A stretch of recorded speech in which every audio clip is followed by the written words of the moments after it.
Now, on 105.9 FM and streaming worldwide on the WMAL app, O'Connor and Company. It's 8:07. It's this Friday, the 7th day of November, 38th day of the government shutdown, instigated and continued by the Democrat Party in the Senate. Coming up in 30 minutes, Chuck Thies, D.C. political analyst, talk about how Sandwich Guy was acquitted. I keep saying the guy who threw a sandwich at a police officer and it was caught on video and he didn't deny doing it was acquitted by a D.C. jury. Also, Muriel Bowser now under investigation. We'll get to all that with Chuck Thies. It's Larry O'Connor with Patrice Onwuka. Good morning, Patrice. Good morning. Happy Friday. It is a happy one, although we do have a freeze effect warning coming up this morning. The sub-freezing temperatures potentially overnight as well. It's getting colder and colder. I saw frost this morning on the yard. There you go. Yeah. It was cold. Joining us right now is Dr. Marc Siegel, a physician, Fox News senior medical analyst. Of course, his new book coming up, The Miracles Among Us. We talked a little bit about that book last time we spoke. Dr. Siegel, it sounds awesome. Thanks for joining us today. It's great to be on with you guys. You know, everyone needs a miracle these days, Yeah. and everybody needs to believe in hope.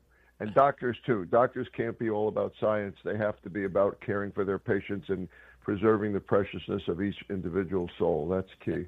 Well said, sir. And of course, listen, doctors, I think, do a great job, and they also rely on great medical advances, often from the pharmaceutical world. And one pharmaceutical that people are really celebrating is this weight loss drug, although there are some downsides, too. But yesterday, the Trump administration announced that there would be a huge effort to reduce the costs of these drugs. These are these GLP-1 drugs, right, that have been effective. But what exactly is the how is this going to work exactly? First of all, as usual, why is it so much more expensive here, like $1,300 a month in some cases, versus only a couple of hundred overseas? Wow, you asked me a lot of questions at once. I know, I'm sorry. Let's start by saying that the body actually makes this stuff, and we're in trouble because there's a huge obesity epidemic going on because of our lifestyle, and we focus on that a lot. We're trying to reverse that. In the meantime, we have an artificial version of these drugs of what the body makes we can make, and the impact is decreasing hunger in the brain, making you feel full when you're not, improving use of insulin, overcoming inflammation. It looks like it works on every organ in the body. And you asked why it's so expensive. It's because the drug companies are hijacking us.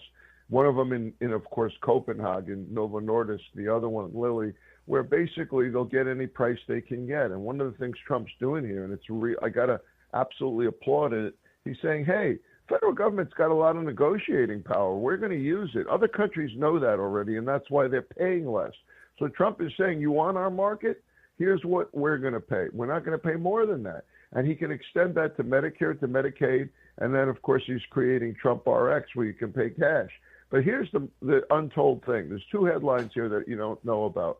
One, Center for Medicare and Medicaid Services has got to get this drug approved for obesity under Medicare. It will. I believe it will. I'll be talking to Dr. Oz today. I believe that's going to happen.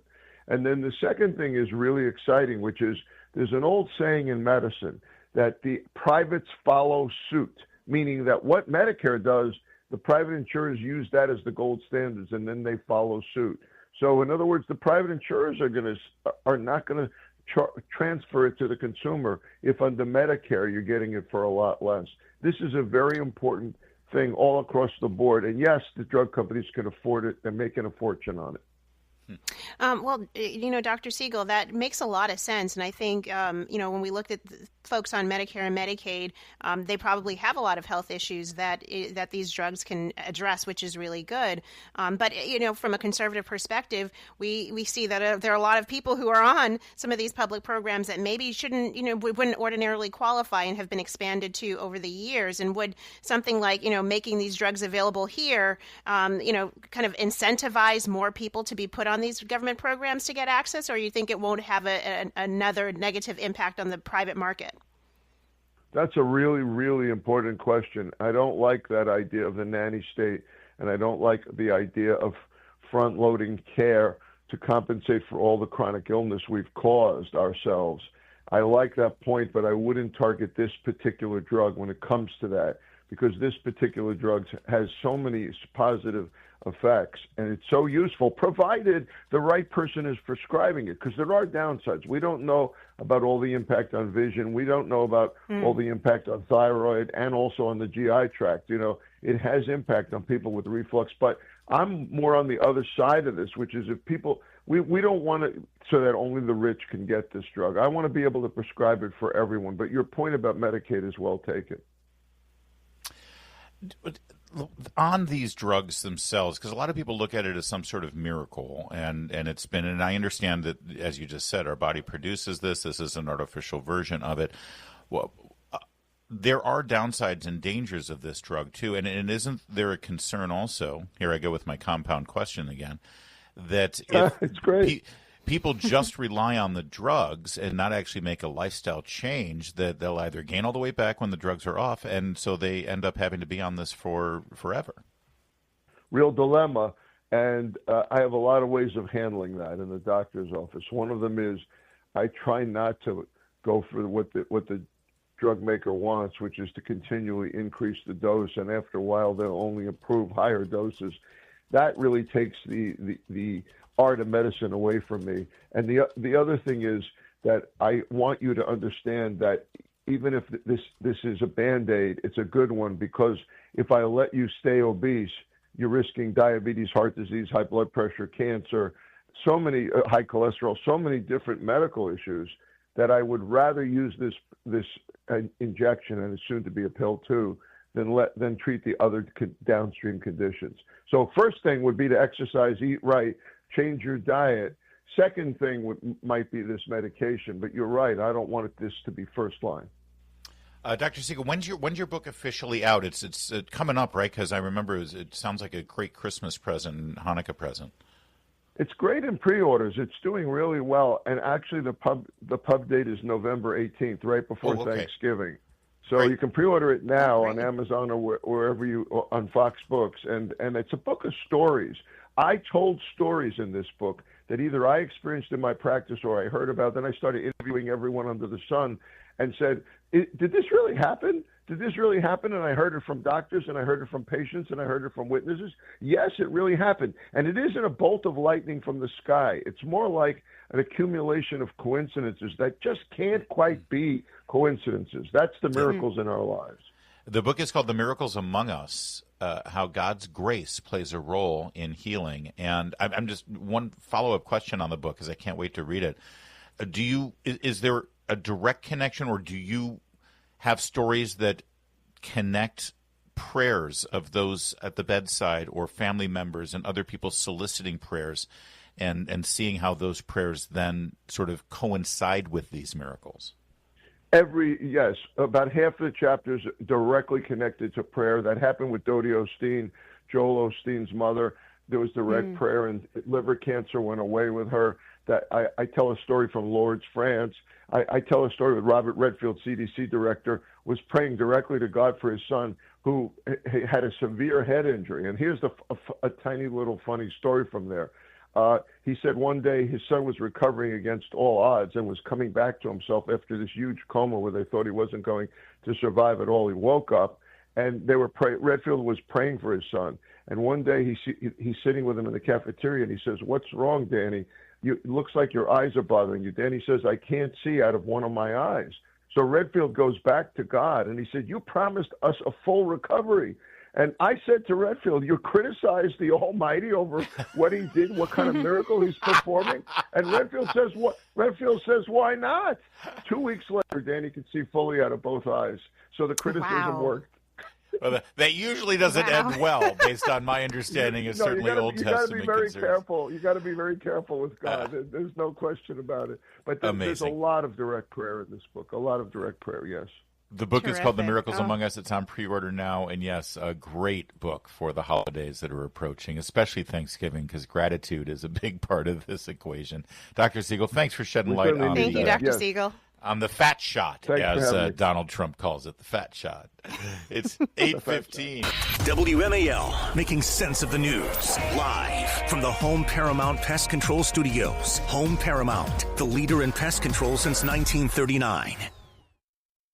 Yesterday, when we were talking about the Sydney Sweeney phenomenon and the fact that she refused to acquiesce and talk politics in that GQ interview, I noted that this seems to be a trend, that Jennifer Lawrence recently in a New York Times interview said, listen, I'm political, but I don't speak out about it anymore because, well, it doesn't do any good. And this is a little clip I've got here. I don't really know if I should. I think, like, the first Trump administration was so wild, and just how can we let this stand? Like, I felt like I was running around like a chicken with my head cut off. But as we've learned, election after election, celebrities do not make a difference whatsoever. Thank you. Yes, I mentioned this yesterday, and I said, honestly, I don't want them to agree with me. I just want them to shut up and stop yelling at me and stop preaching at me and stop challenging me to refuse to go to their movies, et cetera, et cetera. Some of them, like Mark Ruffalo, the Incredible Hulk, he's become a gajillionaire for letting a CGI machine act for him, basically, and they feel guilt over that. That's where the crux of this is that they know that they are obscenely rich, while there are people who are in this world who are struggling to have a handful of rice to be able to eat tonight, and they're obscenely rich for doing nothing, for having a good look on screen. And so they make up for that. They assuage their guilt by acting like they're virtuous and that they care. When if they really cared, maybe they'd, quit their jobs and actually do something constructive for our civilization and society. All that aside, I'd like to revisit my praise for Jennifer Lawrence Patrice, because she's still insane. Apparently, that little mention there, it's like nobody cares what celebrities think. That doesn't stop her, actually, from engaging. The difference is, it appears, she does it all anonymously now. She has fake, pretend, sock puppet social media platform or accounts. She's a troll. She's a troll. She's an anonymous troll. And she does it on TikTok, and she specifically tries to bait people into arguments and fights with her on TikTok. Here, take a listen. This is cut 31. I have like a secret life on TikTok. You do? I do. With its own fans? Well, I wouldn't say fans. I get in fights on TikTok. But how with the comments? I get in fights in the comment section. And one girl was like, "How old are you? Get a life." Now, that was Robert Pattinson, the actor who, as you know, of Twilight. Cedric Diggory is his best work in Harry Potter fame now. Yes, Twilight. And I know him more for Twilight. And recently Batman, because we needed another Batman remake, actually. Anyway, the two of them are appearing in a new film called Die, My Love. And they interviewed each other, which was a real Mensa meeting. And you just heard, she purposely baits people into fights on TikTok and starts fighting with them because she needs that emotional outlet. And she said, and again, she's 35 years old. The average person on TikTok is 15. And so she gets into these fights. And she even says in the interview that one girl responded to her and said, "How old are you? Get a life." I mean, to me, that's awesome. I think you're right to take back your praise of her, because she's a coward. She does not want to lose, deals or movies or whatever it is that she feels like is on the line when she speaks publicly. This is compare and contrast day. Let's compare her though to J.K. Rowling, who has simply told the truth about gender and the trans community and how it's devastating to women and girls, and she has lost. Her reputation among her fans has been, tarnished, but she has been, stalwart until we were starting to see so many changes in women's sports as a result. So Jennifer Lawrence, she gets the F and J.K. Rowling gets the A. And I do think we will see, Larry, more celebrities say, you know what, forget this. I'm going to speak whatever I want to say. I'm going to believe whatever I want to. Oh, and by the way, if the president puts my music to a White House TikTok video like Nicki Minaj and invites me to the White House, I'm going to go, and I'm going to go happily. And if my following doesn't like it, kick rocks. I think we're going to see more of that, and I'm all here for it. She gets the F, you say? F is a grading system, right? Yeah, I'm not giving her an A. I'm not even giving her a C. She gets an F, all right. I'd follow the F with another letter, but we'll leave it there. It's 8:20. Oh, that's not what I meant. All right, coming up, we've got Chuck Thies. Stay with us. It's O'Connor and Company at 8:30. WMAL-FM, Woodbridge, Washington, a Cumulus media station. Making sense of the news. News Talk 105.9. WMAL. News now.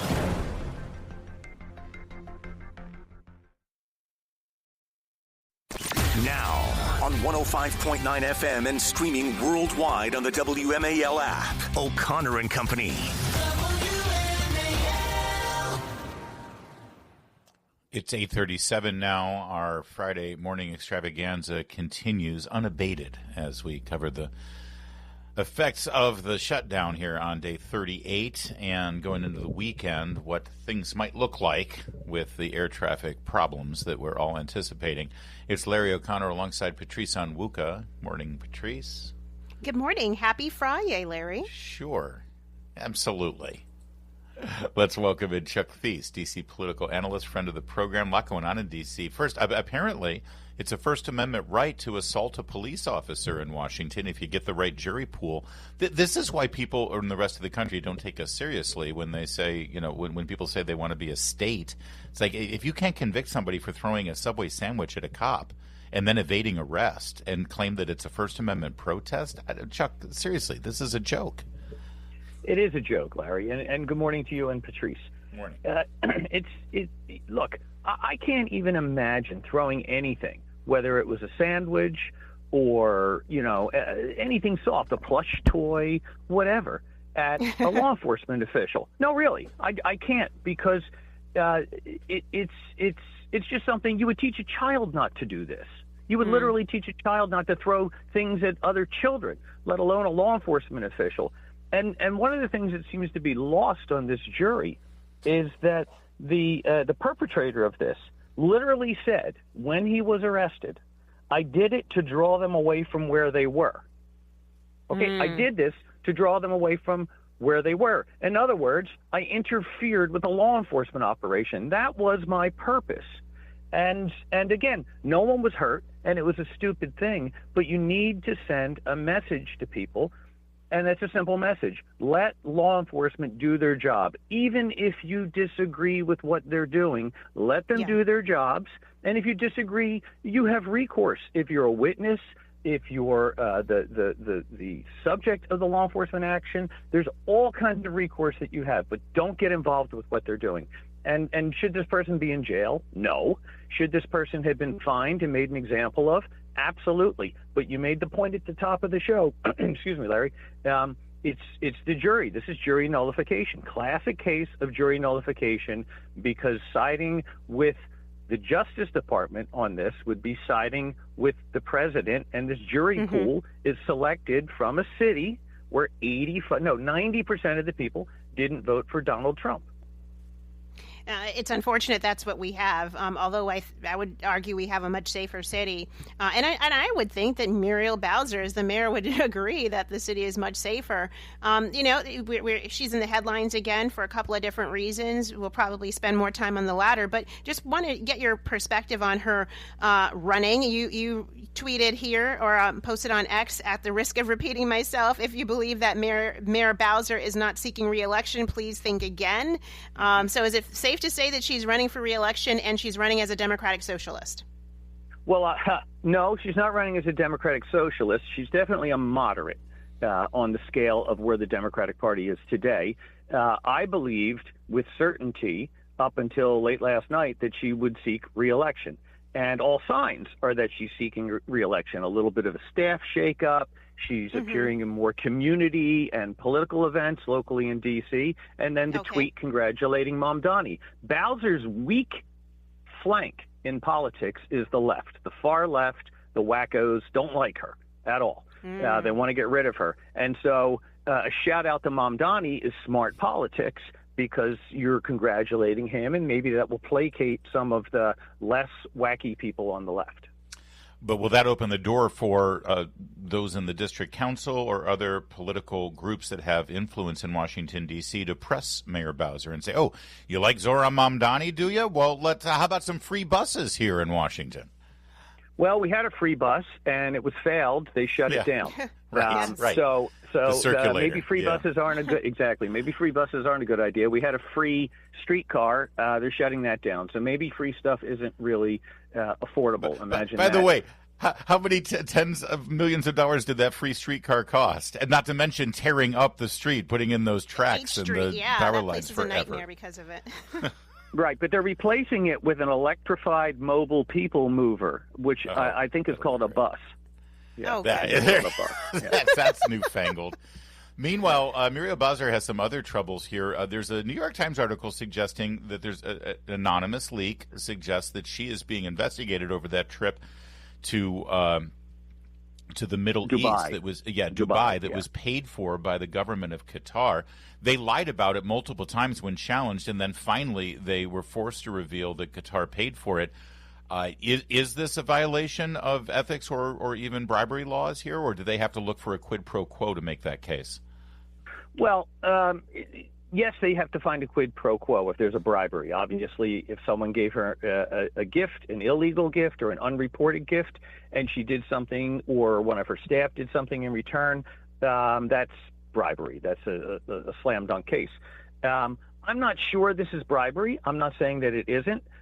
Most of everything is unknown at this point. What we do know is that when a journalist first asked Bowser, her administration, how the trip was paid for, she said the local Chamber of Commerce paid for it. Local Chamber of Commerce said, no, we didn't. Then she said the U.S. Conference of Mayors paid for it. Well, the U.S. Conference of Mayors said, no, we didn't. Finally, the government of Qatar apparently paid for it, but there were no records. The Bowser administration had to email them and say, hey, can you come up with some records about this money that you spent for us? So that kind of stinks. That kind of stinks. What's weird about this is that the New York Times reports that basically their source was an FBI agent who has since been fired, and he was leading, or she, I'm not sure, this person was leading the investigation, okay? And this person has since been fired. Now Axios is reporting that a White House official says there's no investigation about Muriel Bowser. She's not the target of any investigation. She may have been mentioned in an investigation, but she's not the target. But something doesn't add up here. Yeah. Why would a disgruntled FBI investigator want to finger Muriel Bowser? It makes no sense. So I'm not sure, and I don't think anyone is sure what's going on here. But what we do know is that this trip happened, and the financing of it was covered up. So there's probably something to look at. Is it a crime? Is it an ethical lapse? Is it a bookkeeping error? I don't know. But this idea that somehow a disgruntled FBI agent concocted all of this is absurd. Curiouser and curiouser. Real fast, Chuck, is Muriel Bowser going to face any sort of significant opposition in the Democrat primary? Well, okay, if this scandal isn't a scandal, then there's really not a lot of traction for someone running against her, and the only person who has suggested thus far that she's running against her is a far-left council member who is actually left of Mamdani. So I just don't see that person gaining traction. Yes, also an avowed Democratic socialist, which is really just a socialist. And it's a socialist who lives in America. That's all. So I don't really see her getting a real challenge. The caveat there being, is this a real scandal? If it's a real scandal, plenty of politicians in D.C. have fallen in the wake of a scandal. So it remains to be seen. But I still think she's running, and I still think she's in a very strong position. Hear me out. Hear me out. Mayor Chuck Thies. Well, here's the problem. If you don't want the job, you're not going to be good at it. Oh, sure. Yeah. All right. I guess that's Chuck. a fair point. Thanks, Chuck. Always good to talk to you. You guys have a great weekend. 8:45. Mark Levin, weekdays 6 till 9 on 105.9 WMAL, making sense of the news. You know that scene from The Social Network? I love that movie, actually, The Social Network, Yeah. about the birth of Facebook, And there's this scene where the Justin Timberlake character says to the Mark Zuckerberg character, yeah, you're a millionaire now. You know what's cooler than $1 million? $1 billion. And they were off and running. Well, how about this? You know what's cooler than $1 billion? $1 trillion. That is cooler. No That human is cooler. being on the planet of the earth has ever been able to amass that kind of wealth and categorize their net worth as a trillionaire. But it's about to happen. Elon Musk. Well, of course. Has a $1 trillion pay package now, which will lock him in as the CEO of Tesla for the next decade. And, the communists are going to go nuts over this. I mean, they're already saying they're salivating. They're rubbing their hands like flies right now, Larry, at the prospect of taxing Elon Musk as a trillionaire. He already pays more taxes than anything. No, forget about taxing. They don't think billionaires should exist. They say it all the time.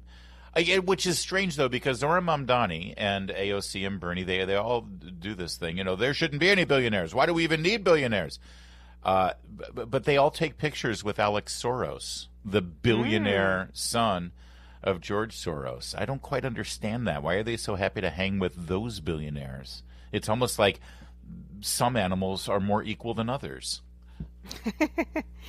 I mean, let's put them aside and actually focus on the prospect of a trillionaire. I just looked up right now. There are maybe about 10 companies that have values of over $1 trillion. Not surprisingly, Tesla is right up there with Amazon, Microsoft, Apple, NVIDIA, Berkshire Hathaway.